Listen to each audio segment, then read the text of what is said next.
Hello friends, welcome back to part 3 of BNSS quick revision. हमने इससे पहले 2 part कर लिए। हर पार्ट के अंदर हमने 80 क्वेश्चंस को, जो टॉप उसके 80 क्वेश्चंस थे उसको डिस्कस किया। अब हम 80 करके हमारे 160 करीब का हो चुके हैं। अब इसमें से भी हम 331 सेक्शन से लेके 531 के जो टॉप 80 रहेंगे वो हम डिस्कस करेंगे, जो कि आपके APU एग्ज़ाम के लिए बहुत ही कारगर साबित होंगे।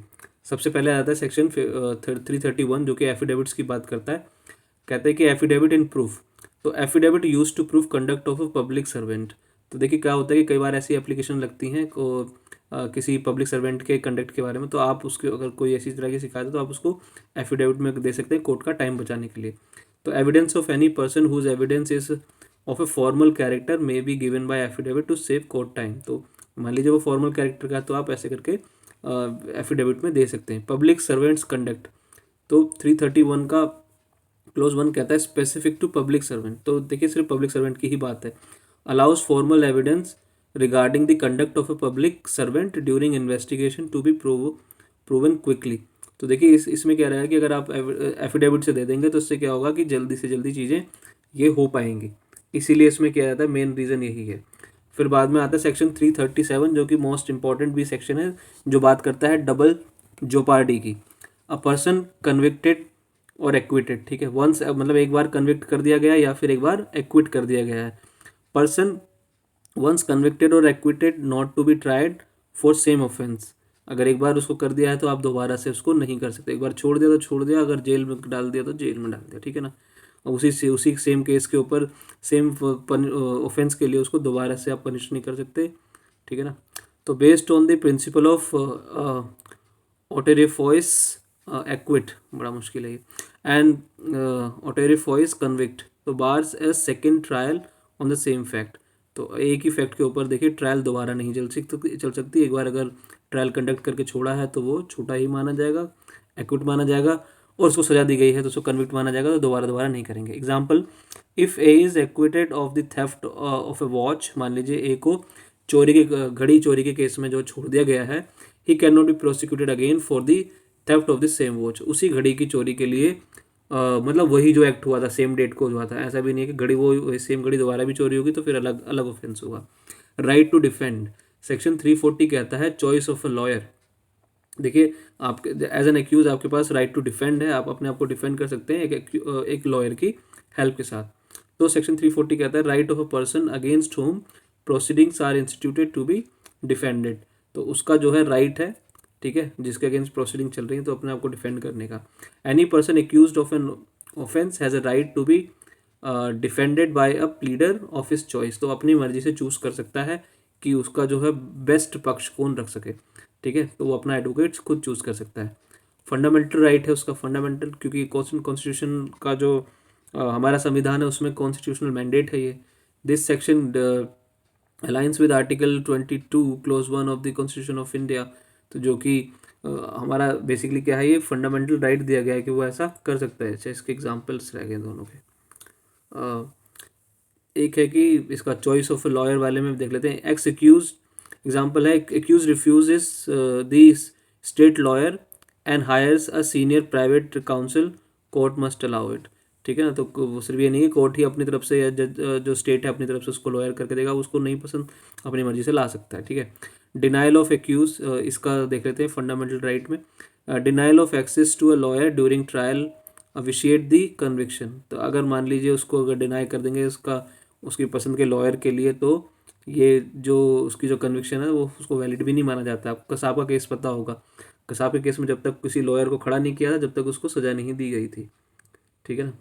लीगल एड की बात करता है सेक्शन 341, स्टेट के खर्चे पे अगर कोई नहीं अपना एडवोकेट नहीं कर पाता तब। Legal aid to accuse at state expense in certain cases. तो कुछ केसेस के अंदर जो है स्टेट के खर्चे पे एक्यूज के लिए लीगल एड काउंसिल्स को कराया जाता है, एडवोकेट को कराया जाता है। If the accuse has no means to engage a pleader, the court shall assign a pleader for his defence at the state's expense. तो मान लीजिए वो बेचारा गरीब है, ठीक है, अगर कोर्ट, तो अगर मान लीजिए उसके पास कुछ है ही नहीं कर मतलब क्योंकि एडवोकेट को तो फीस देनी पड़ेगी, तो अगर ऐसी सिचुएशन है कि वो नहीं कर पाएगा तो कोर्ट उसके लिए अलाउ करेगा, ठीक है, कोई प्लीडर, और ताकि उसका जो डिफेंस रख सके। उसका खर्चा पूरा कौन उठाएगा, वो स्टेट उठाएगा। मैंडेटरी होता है in sessions. Trial can not proceed without defence, ठीक है, अगर उसका कोई डिफेंस ही नहीं होगा तो ट्रायल चलेगी ही नहीं। Specially mandatory in session trial where sentences are severe, और खासकर देखिए सेशन के केसेस जो होते हैं वो क्या होते हैं, बहुत सीरियस नेचर के होते हैं, तो उसमें तो बिल्कुल मैंडेटरी ही है। अब आती है एडजमेंट्स की बात, section 344 day to day power to postpone और एडजर्न प्रोसीडिंग। तो सेक्शन 344 कहता है कि किसी केस की जो प्रोसीडिंग्स हैं उसको पोस्टपोन किया जा सकता है और एडजर्न किया जा सकता है। Proceeding shall be held as expeditiously as possible and generally day to day until witnesses are examined. तो जितना जल्दी हो सकता है प्रोसीडिंग्स को चलाया जाए, ख़त्म कराया जाए, और डे टू डे चला सकते हैं तो डे टू डे चला जाए, जितने विटनेस हैं उनको एग्जामिन करने के लिए, ठीक है। रिमांड के लिए, रिमांड ड्यूरिंग ट्रायल, ट्रायल के टाइम पे remand. If adjournment is granted court can remand accuse to custody not exceeding 15 days at a time. तो कोर्ट ऐसे केसेस के अंदर क्या कर सकता है, 15 days के लिए कस्टडी के लिए भी, लेकिन वो 15 दिन से ज़्यादा नहीं होना चाहिए, ठीक है ना, इससे ज़्यादा नहीं होगा। आगे आता है एग्जाम्पल। अच्छा, मैं इसके ना एग्जाम्पल्स नहीं रीड कर पा रहा हूँ बार बार, आई एम रियली सॉरी, को थोड़ा छोटा कर लेते हैं। Material witness section 348 power to summons. तो सेक्शन 348 कहता है power to summon material witness और एग्जामिन पर्सन प्रेजेंट। तो जो मटेरियल, जो कि इंपॉर्टेंट विटनेस होते हैं, जो कि केस को जो जिसे कहते हैं स्टार विटनेस भी कहते हैं, जैसे कि जो मेन जो जो आई विटनेस होते हैं इनको कहते हैं, तो इनको सम्मन करने का कैसे सम्मन किया जाएगा वो सेक्शन 348 में है। Court can summon any person as a witness if his evidence appears essential to the just decision of the case. तो अगर मान लीजिए उसकी जो एविडेंस की जो है वो बहुत ही ज़्यादा वैल्यू है, और उसकी स्टेटमेंट अगर है उस क्राइम को, उस ऑफेंस को जो है मतलब साबित करने में, तो उसको सम्मन करके कोर्ट बुला लेगा, ठीक है। एग्जाम्पल के तौर पे CCTV technician was not listed by police, जज summons him to prove the video authenticity. तो मान लीजिए जो सीसीटीवी का टेक्नीशियन था उसको तो लिस्ट भी नहीं, मतलब विटनेस की लिस्ट में भी नहीं रखा गया, तो जज उसको बुला सकता है उसकी जो सीसीटीवी की जो फुटेज है उसको ऑथेंटिसिटी चेक करने के लिए कि सही है कि नहीं है। अब देखिए रिकॉल की बात है, री एग्जामिनेशन। तो कोर्ट कैन ऑल्सो रिकॉल और री examine any person already examine. मान लीजिए किसी की जो है एग्जामिन इन चीफ हो चुकी है और उसकी क्रॉस एग्जामिनेशन भी हो चुकी है, पर कोर्ट जो है किसी वजह से कुछ चीज़ें छूट जाती हैं, उसकी वजह से उसको दोबारा बुला सकता है डिपोज करने के लिए, ठीक है। Witness recall to identify a newly discovered weapon. मान लीजिए यहाँ इस केस के अंदर ऐसा हुआ कि भाई कोई नया वेपन जो है डिस्कवर हुआ है, ठीक है, तो उसको आइडेंटिफाई करने के लिए उसको बुलाया जा सकता है, या और भी रीज़न होते हैं, कई बार कई चीज़ें छूट जाती हैं। एग्जामिनेशन ऑफ एक्यूज सेक्शन 351 के अंदर, सेक्शन 351 कहता है, देखिए इसके अंदर ओथ के ठीक है, शपथ नहीं लेता है एक्यूज इसके अंदर, क्योंकि नहीं तो क्या होगा कि इस टाइम पे वो झूठ भी बोलना चाहे तो झूठ बोल सकता है, बेसिकली कहने का मतलब ये है, क्योंकि शपथ पे होगा तो उसका झूठ अगर उसने बोल दिया तो फिर कोर्ट में झूठ बोलने की भी सज़ा है, फिर वो अलग से एक मैटर बन जाता है। Power to examine the accuse, court must question accuse generally on the case after the prosecution evidence to enable him to explain circumstances. तो देखिए कोर्ट क्या कर सकता है, बेसिकली मोटा मोटा उससे यही सब पूछा जाता है कि देखिए आपके खिलाफ इसने ये कहा है, इसने ये बात कही है, इस विटनेस ने ये कहा है, ठीक है, वो सारी चीज़ें कर करके उसको एक्सप्लेन किया जाता है और उससे आंसर किया जाता है कि भाई बताइए आपको क्या कहना है इसके बारे में। तो जज आस्क पूछता है एग्जाम्पल के तौर पे, witness A says he so you at this spot. वो बताता है कि देखिए अभी जो गवाही हुई है, क्योंकि ये जो एक्यूज़ की एग्जामिनेशन होती है ना, ये होती है प्रोसिक्यूशन एविडेंस के बाद में, ठीक है, जब उसका पूरा एविडेंस खत्म हो जाता है तब होती है। तो कोर्ट कह सकता है कि देखिए एक ये विटनेस है, तो इसने आपको बताया कि जब क्राइम सीन था वहाँ पे आपको देखा, आपको क्या कहना है इसके बारे में। तो हर चीज़ के बारे में ऐसे करके कोर्ट पूछता है। देखिए प्रोटेक्शन भी है इसके अंदर, नो पनिशमेंट फॉर साइलेंस। मान लीजिए अगर आप जो है कुछ नहीं कहना चाहते तो उसके लिए पनिशमेंट नहीं मिलेगी, क्योंकि एक्यूज़ का ये फंडामेंटल राइट भी है। Accused is not liable to punishment for refusing to answer nor can he be administered on oaths there. तो देखिए उसको ज़बरदस्ती तो पहली बात आप करा नहीं सकते, और ना ही उसको ऐसा कर सकते कि शपथ लेके उससे बुलवाया जाए, ठीक है ना। तो ऐसे क्योंकि उसकी उसकी आप ही देखिए प्रोसिक्यूशन का केस है, प्रोसिक्यूशन को ही साबित करना होगा।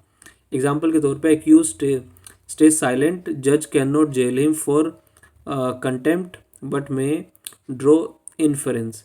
तो कोर्ट क्या कर सकता है, देखिए कोर्ट जो है उसके खिलाफ ऐसा कुछ कर तो नहीं सकता, ऐसा नहीं कि उसके ऊपर कंटेम्प्ट ऑफ कोर्ट लगा दे, ठीक है। पर हाँ ये थोड़ा सा उसको आइडिया हो जाता है कि भाई एक जो कहते हैं ना इन्फ्रेंस तो ड्रॉ कर ही सकता है। Accused as a witness, accuse भी देखिए अपने आप में कॉम्पिटेंट विटनेस है सेक्शन 352 के हिसाब से, ठीक है। Accused can volunteer to give evidence on oath in in disproof of charges against him. तो देखिए जैसे प्रोसिक्यूशन एविडेंस हो जाता है उसके बाद में इसकी स्टेटमेंट होती है एक्यूज की, जो हमने ऊपर देखी। तो तीसरी चीज़ है कि अब ये अपना डिफेंस का भी एविडेंस लीड कर सकता है ठीक है, लेकिन यहाँ पे बोथ पे होता है, ध्यान रखना।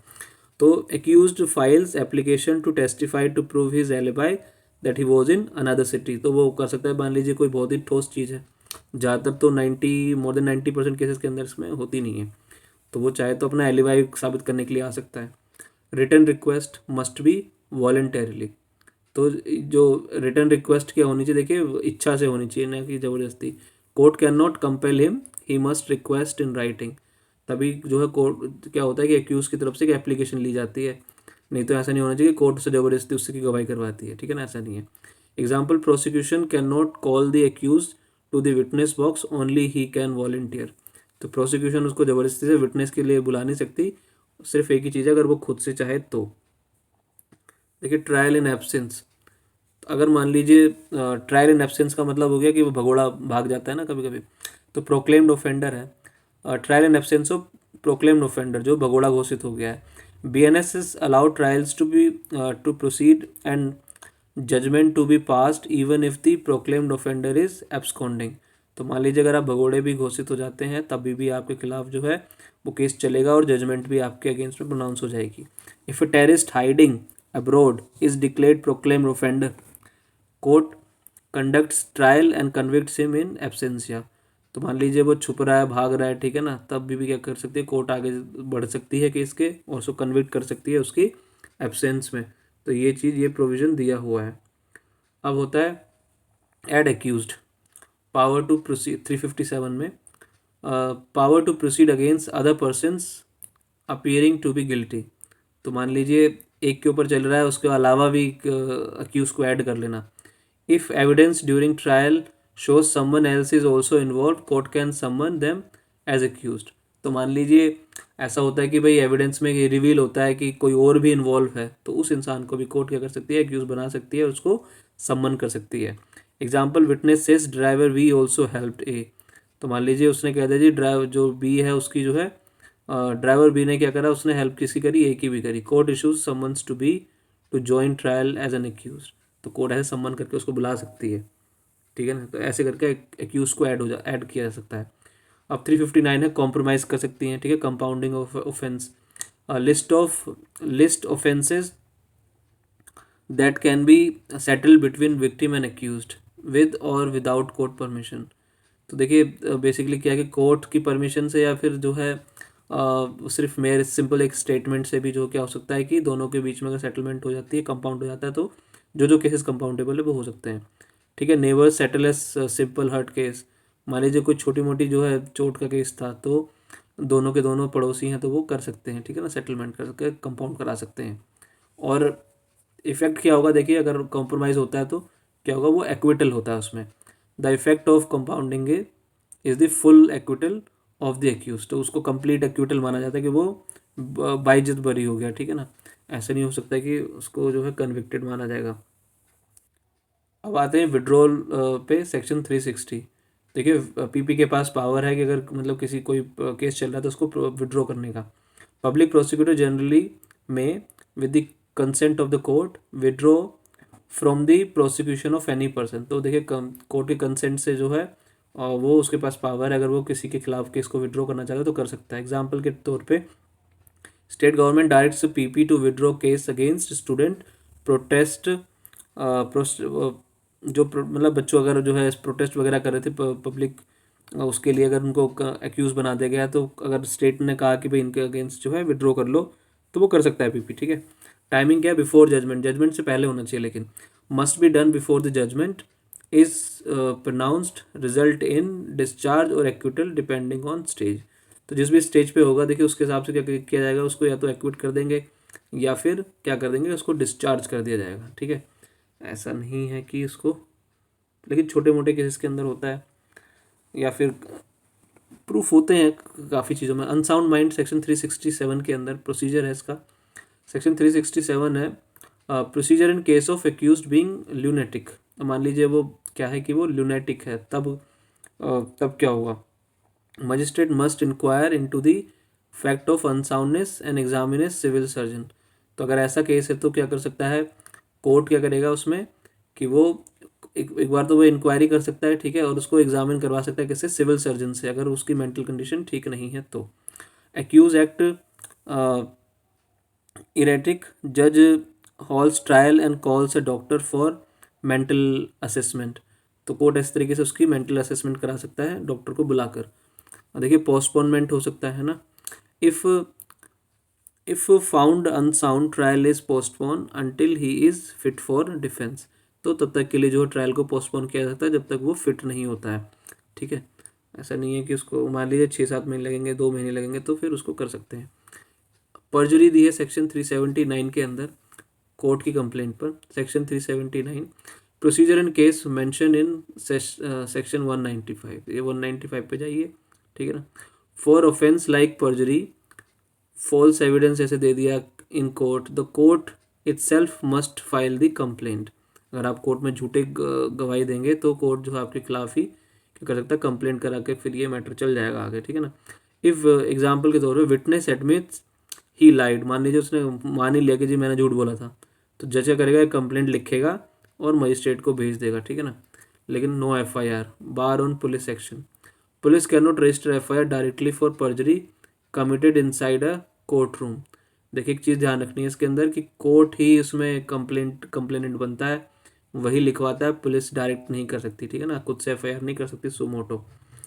आगे है देखिए इसके जजमेंट है सेक्शन 392 के अंदर pronouncement. Section 392 must be pronounced in open court immediately after termination of trial और एट सेम फ्यूचर टाइम। तो जैसे ही देखिए ट्रायल ख़त्म हो जाती है तो उसके तुरंत में ही जो है जजमेंट प्रोनाउंस करनी होगी।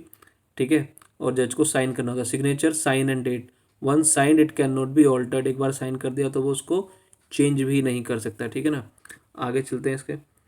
कंपनसेशन है देखिए 396 के अंदर order to pay, section 396 order to pay compensation, court may apply the fine recover to defray expenses of prosecution और कंपनसेट विक्टिम। तो देखिए इस तरीके से क्या है कि कोर्ट जो है ऑर्डर कर सकता है, जैसे कि मान लीजिए या तो डिले होने के लिए, ठीक है, ट्रायल जो काफ़ी लंबी चल जाती है, तो ऐसे उसमें क्या होता है कि विक्टिम को कंपनसेट करने के लिए कोर्ट ऑर्डर कर सकता है। एग्जाम्पल के तौर पे फाइन लगा दिया 50,000 का, impose ₹40,000 paid to the injured victim. तो जो विक्टिम है उसको जो है मतलब एक तरीके से कंपनसेट करने के लिए उसको फाइन का जो मुआवजा है वो उसको मिल जाएगा।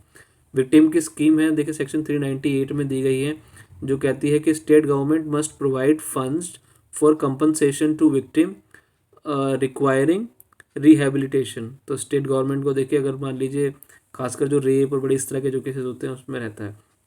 एग्जाम्पल पे देखिए एसिड अटैक्स है, survivor receives 3 lakhs from legal service authority for surgery. तो सर्जरी के लिए लीगल सर्विस अथॉरिटी से जो है इस तरह की मतलब इनमें इनके फंड्स आते रहते हैं। ठीक है, विक्टिम की अपील है सेक्शन 413 के अंदर, उसके पास राइट है अपील करने का 413 के अंदर। Proviso victim's right to appeal, victim can appeal against acquittal conviction for lesser offence और इनएडिक्वेट कंपनसेशन। मान लीजिए उसको जो कंपनसेशन है वो कम मिली है, एक्यूज़ को सज़ा कम मिली है, या फिर एक्यूज़ को छोड़ दिया गया है, तब वो उसके पास पूरा राइट है क्या करने का, अपील करने का अपर कोर्ट के अंदर। बेल जो है बेल इन अपील, ठीक है, बेल इन अपील 433 के अंदर है। Suspension of sentence, section 433 suspension of sentence pending appeal. तो जब जब अपील पेंडिंग होती है तो क्या होता है कि सेंटेंस सस्पेंड कर देता है जो कि सज़ा चल रही होती है उसके ऊपर। Appellate court can release convict on bail while appeal is pending, जब तक अपील पेंडिंग है जब तक के लिए उसको एक्यूज को छोड़ सकती है कोर्ट, मतलब बेल के ऊपर बाहर कर सकती है।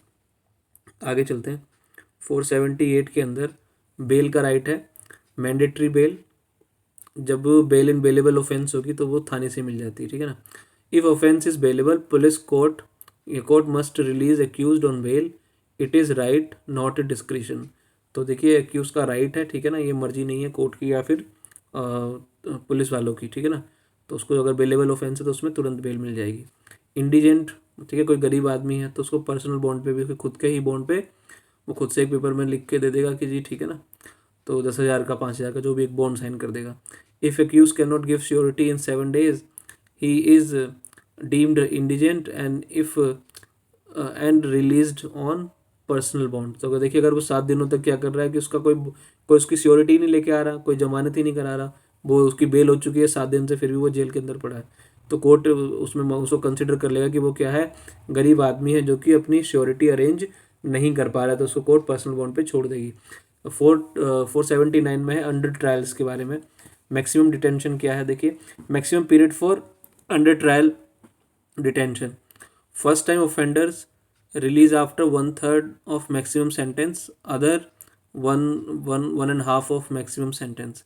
तो देखिए अगर फर्स्ट टाइमर है तो उसकी जो है 1/3 सेंटेंस पे ही जो है कोर्ट क्या कर सकती है, मतलब उतना सज़ा कर सकती है, ठीक है। और दूसरे में कितना होता है 1.5। मैक्सिमम पनिशमेंट वाले 3 साल है, तो first timer served 1 year must be release on bond, तो उसको 1 साल में ही उसको बॉन्ड पे जो है छोड़ दिया जाएगा। तो ये सेक्शन ध्यान रखना, ये काफ़ी इंपॉर्टेंट भी है। नॉन बेलेबल सेक्शन 480 के अंदर है bail in non bailable offence, court may grant bail but generally not for offences punishable with death life imprisonment if prima facie guilt exist. तो देखिए कोर्ट जो है बेल दे सकती है, लेकिन अगर मान लीजिए सीरियस नेचर के केसेस हैं और उसमें प्राइमा फेसी केस भी आपके अगेंस्ट में है, जिसमें कि डेथ तक की पनिशमेंट है, उम्र कैद तक की पनिशमेंट है, ठीक है।